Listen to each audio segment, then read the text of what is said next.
अस्सलाम वालेकुम नाज़रीन, इस एपिसोड के आगाज में हम देखते हैं कि जब रात के वक्त सब लोग दस्तरखान पर बैठे हुए होते हैं और रोजा इफ्तार हो जाता है, अजानें होना शुरू हो जाती हैं, तो उरहान साहब के बेटे बहुत खुश नजर आ रहे होते हैं। उरहान साहब कहते, क्या बात है बेटो, क्या तुम्हें हमारे दस्तरखान की कदर मालूम हुई? तो सुलेमान कहता, वल्लाह हमें समझ आ गई, सिप्पा सलारी कितना मुश्किल काम है बाबा। और फिर उरहान साहब कहते, चलो शुरू करें, और रोटी तकसीम कर देते हैं। फलादियोस बड़ी गौर के साथ देख रहा होता है कि कैसे एक दूसरे को दूसरा तीसरे को रोटी तकसीम कर रहा होता है और फिर रोजा इफ्तार कर लिया जाता है। तो शहनशाह साहब कहते, मेरे सुल्तान, अब जबकि अलाउद्दीन साहब भी आ चुके हैं तो हमें अब शादी की तकरीब की तैयारियां शुरू करनी चाहिए। उरहान साहब कहते, आपने दुरुस्त फरमाया शहनशाह साहब, अब जबकि बच्चे भी यहाँ मौजूद हैं, जल्द अज जल्द शादी की तकरीब का इनेकाद करते हैं। इस पर फातिमा और फलादियोस परेशान हो जाते हैं और फिर अलाउद्दीन साहब फलादियोस से कहते, फलादियोस मेरे भाई ने जिक्र किया था, क्या तुम्हें अपना माजी याद है? तो फलादियोस कहता, टुकड़ों में याद है। उरहान साहब कहते,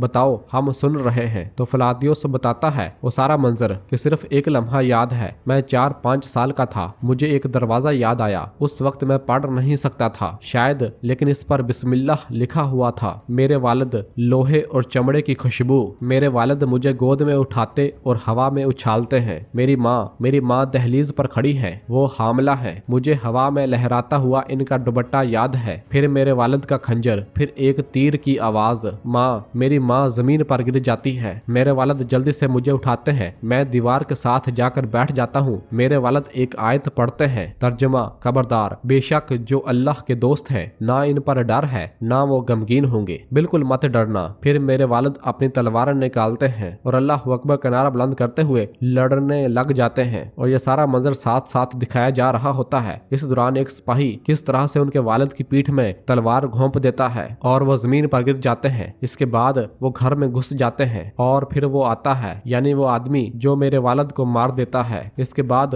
वो मेरे करीब आता है और उनका खंजर लहू लहान होता है। बस इतना ही। और ये सब सुनने के बाद हलीमा कहती, ना जानना, तलाश ना कर पाना, जहन में भटकने का क्या मतलब है, मैं अच्छी तरह जानती हूँ। इंशाल्लाह तुम भी अपनी जड़ें तलाश कर लोगे फलादियोस। फलादियोस कहता, सलामत रहे हलीमा खातून। जबकि फातिमा भी ये सब सुनकर बहुत ज्यादा गमजदा और परेशान हो रही होती है। और फिर उरहान साहब कहते, मुझ पर और मेरे खानदान पर किए गए तुम्हारे एहसान का बदला नहीं चुकाया जा सकता। अब से मुझे अपने मकसद का साथी कबूल करो। अगर तुम चाहो तो मेरे पास तुम्हारे लिए जगह तैयार है। फलादियोस कहता, सलामत रहे उरहान साहब, आपने मुझे इज्जत बख्शी है, लेकिन मैं रुक नहीं सकता। अपने खानदान की तलाश करना, अपना असल नाम जानने के लिए मुझे इस सफर पर निकलने की जरूरत है। उरहान साहब कहते, तुम्हारा सफर खुशगवार हो। जबकि फातिमा बहुत ही ज्यादा परेशान हो रही होती है। उरहान साहब कहते, भूलना मत, यह दरवाजा तुम्हारे लिए हमेशा खुला रहेगा। फलादियोस कहता, मैं नहीं भूलूंगा, सलामत रहे, मैं शुक्रगुजार हूँ। जबकि यगीद को बहुत ज्यादा गुस्सा आ रहा होता है। और फिर दीदार कहती, तो फिर क्या हम कल अपनी मेहंदी की तकरीब मुनक्कद करें मलहून खातून? मलहून कहती, जरूर हम करेंगे दीदार खातून। जबकि फातिमा ये सुनकर बहुत ज्यादा परेशान और यगीद खुश हो जाता है। जबकि उरहान साहब भी फातिमा को परेशान हालत में देखते हैं।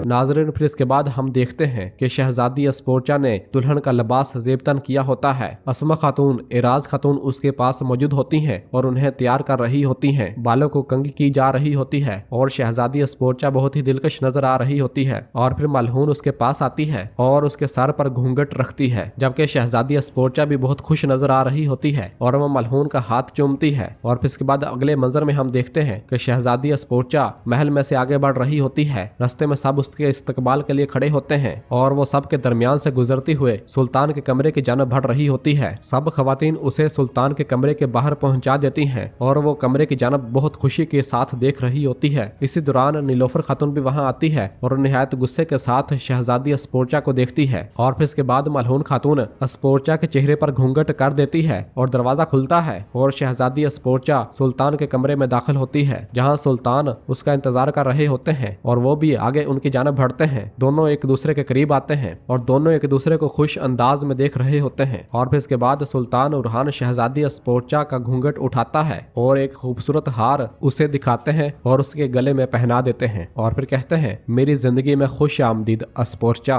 और फिर इसके बाद उसके माथे को चूमते हैं। इस दौरान शहजादी अस्पोर्चा की आंख खुल जाती है और वो निहायत डर कर उठ जाती है। वो बग्गी पर सवार होती है और कहीं जा रही होती है। इस ख्वाब को सोचने के बाद वो बहुत ज्यादा डर जाती है और कहती है नहीं नहीं उरहान, मैं कभी तुम्हारी खातून नहीं बनूंगी, और बहुत ज्यादा परेशान हो जाती है और फिर कहती कभी नहीं, मैं तुम्हारे सामने कभी नहीं झुकूंगी।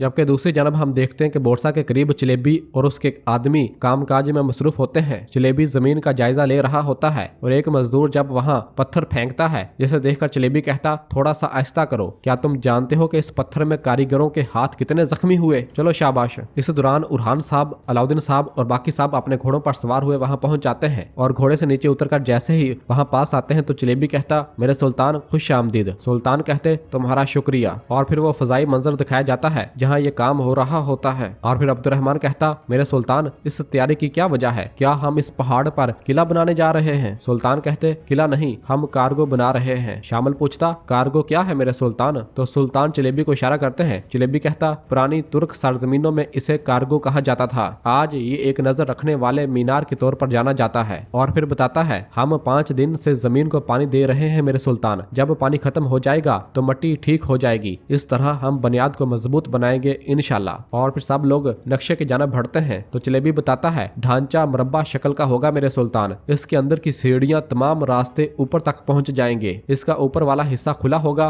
और हर तरफ नजर आएगा। तो जरकुतै कहता तुम कह रहे हो कि सबसे ऊपर, तो ये मीनार कितना ऊंचा होगा। जलेबी कहता 15 आदमी जितना लंबा, सिर्फ इस ऊंचाई पर ही हम एजनिक के आस पास के रास्ते देख सकते हैं। तो उरहान साहब कहते यह मीनार सिर्फ हमारी आंखें नहीं होगा, इससे एजनिक की सांस भी कट जाएगी। शहर की तरफ जाने वाले काफलों को एजनिक में दाखिल होने से पहले बोरसा की तरफ भेजा जाएगा। ताजरों को भी सिक्के और महसूलात की लालच देकर अपनी तरफ खींचा जाएगा। तो जरकुतै कहता फिर एजनिक का बाजार खुश्क हो जाएगा। उरहान साहब कहते जिस शहर का बाजार सूख जाए वो अपनी फौज खो बैठता है, एजनिक गिर जाएगा, एक नहीं तो दूसरे तरीके से, या तो पुरअमन तरीके से या ताकत से। जरकुतै कहता इंशाल्लाह। और फिर अब्दुर्रहमान नक्शे पर इशारा करते हुए पूछता सबसे ऊपर लालटेन किसके लिए है। तो जलेबी कहता राब्ते के लिए, मीनार पर हमला हुआ तो लालटेन रोशन हो जाएगी, हमारे सिपाही मीनार की मदद के लिए आएंगे। उरहान साहब कहते पत्थरों को मजबूती और एहतियात से रखो, अगर ये मीनार गिरा तो हम अपनी आंख खो देंगे, अगर ये खड़ा रहा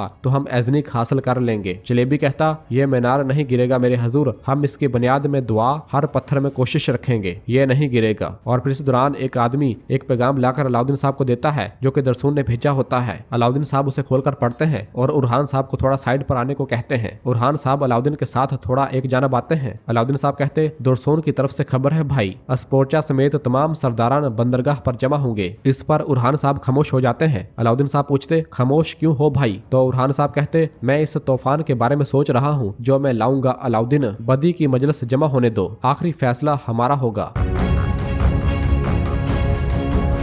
और नाजरीन इसी जगह पर एपिसोड खत्म करते हैं, मिलते हैं बहुत जल्द अगली एपिसोड के साथ। वीडियो को लाइक कर दें और जिन दोस्तों ने अभी तक चैनल सब्सक्राइब नहीं किया वो जल्दी से चैनल सब्सक्राइब कर दें और बेल आइकन यानी घंटी वाले निशान को भी प्रेस कर दें ताकि आने वाले एपिसोड्स आपको आसानी मिल सकें। दुआओं में याद रखें। अल्लाह हाफिज।